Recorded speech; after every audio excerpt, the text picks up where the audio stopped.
And this is Antonio. You're going to do them with me. Hi. Hi. He's not going to do them with me. I'm doing cat facts. Antonio wants me to record me doing my movie trivia, which I've always done for years and years. Is after I watch every movie, I have to go on IMDB and like read the trivia of the movie. And my friends have just started calling it cat facts because it's like a compulsion. I literally do have to read the trivia afterwards, and I tell them about it. And some of my friends hate it. Most of my friends like it. I guess Antonio likes it. I love it. Maybe it's my autism coming in. All right. So tonight we watched Final Destination Bloodlines. I loved it. I rank it 9 out of 10. 9 out of 10. What do you rank it? 8.5. 8.5 out of 10. Okay, so the average is 8.75 out of 10 between me and Antonio. I really like the movie. We both have always loved Final Destination movies. Yeah, this one, Bloodlines, it's not in the same canon as the rest of the Final Destination movies, but it did have a really interesting and compelling story. This will have spoilers because I can't filter, so just be ready for that. This was the final film of the actor Tony Todd. Friends call me JB. JB was a really cool, interesting character as the little boy that Iris saved in the beginning of the movie. And as they were filming the movie, they kind of knew that Tony Todd himself was on death's door, so they let him have like a lot of creative liberties with his final scene, because it was kind of the actor's way to speak on death and how he feels about death. He was very sick throughout filming, and the producer said that it was really poignant that Tony Todd was dying throughout the film of this movie, but he really said that he wouldn't have it any other way, and it allowed him to be really emotional during his scenes. So I thought it was really Enjoy cool. the time I have left, and I suggest that you do the same. Life is precious. Enjoy every single second. Oh, apparently in a lot of other Final Destination movies, they always filmed the character's death scene on the last day of the actor's filming, but they did the reverse this time. Most of the actors filmed their death scenes first. Anna, that was the first thing she shot.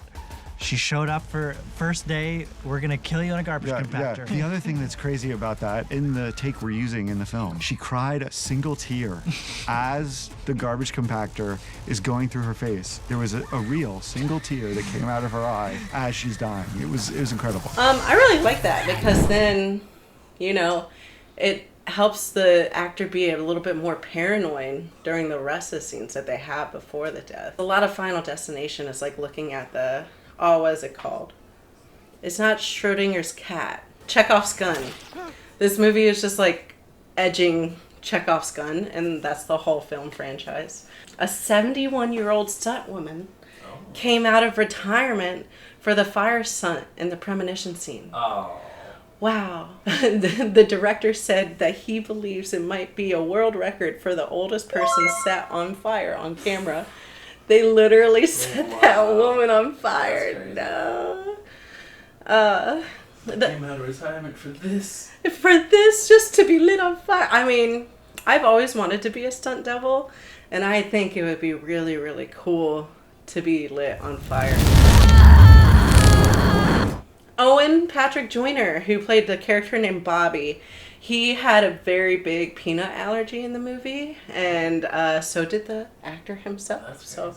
That's crazy. Honestly, when I read it, I was so pumped. It was the first thing. I mean, I've never died in a movie, first of all. And first thing out of the gate is death.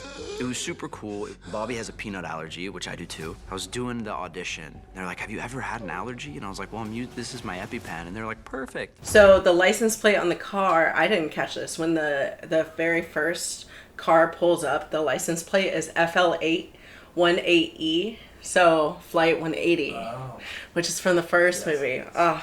It does really do a lot of fan service for longtime fans of the film franchise. The studio pulled a prank on Mother's Day by inviting mothers for an advanced screening of the movie with a fake romantic comedy titled Love at Skyview. Oh. Interesting. The first trailers received 178 million views online, which is the second of any horror film after It. Mm-hmm. According to the directors, the protagonists of the previous film and the franchise are not connected with anyone present at Skyview. That is the reason why it would break canon, considering that we see parents and characters of family members still alive by the time their own brushes with death come around. So it's not necessary that anyone that died in the other films had any connection to anybody in this film. The directors encouraged a lot of improvisation in this one by ad-libbing the main cast. Most of their improvised interactions were added to the final cut. Apparently, Eric that had the mug that said, "Show me your kitties."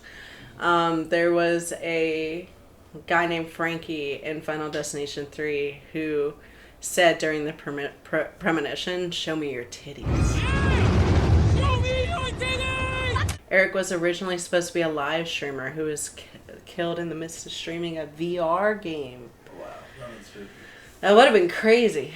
And also very 2025. Her saying Clear Rivers when she was guessing the hospital names. Clear Rivers is a character in Final Destination 2.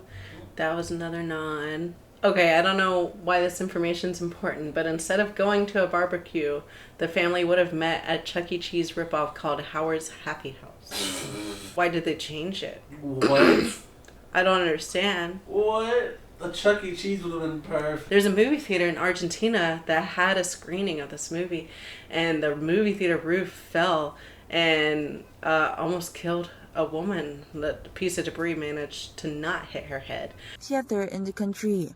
The incident occurred midway into the movie at Cinema Ocho in La Plata, which injured at least one woman in the process. But it was like she was on the armrest because the roof was like falling on her. That's crazy. Death is coming for her. Death is coming for her.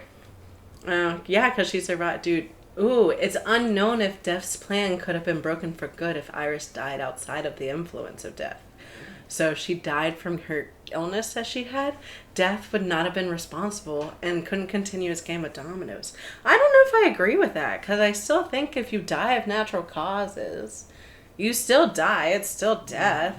Death is still death. Death is still death. So I don't know if the people who wrote Final Destination wrote that, because then who am I supposed to argue with the creators of it? But if this is like a Wikipedia thing where anyone could type that, that doesn't make any sense to me. Yeah, and those are all the cool cat facts that I think there are. I really like the movie a lot. I think the death that messed me up the most was probably the trash compactor. Yeah. That was brutal. Oh my God. That's because I thought about it, before that happened. But yeah, those are cat facts. I like every movie I watch, and thank you for watching this. Bye.